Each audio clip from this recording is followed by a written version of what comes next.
है और वो कौन है ये आपको आगे जाके पता चलेगा।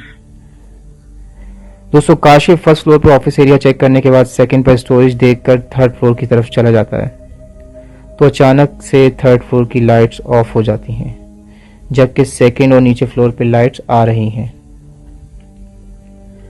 काशिफ ये सोचकर थर्ड फ्लोर का ब्रेकर डाउन है वापस नीचे आता है, मगर दोस्तों जैसे ही वो सेकंड फ्लोर पे पहुंचता है थर्ड फ्लोर की लाइट ऑन हो जाती है।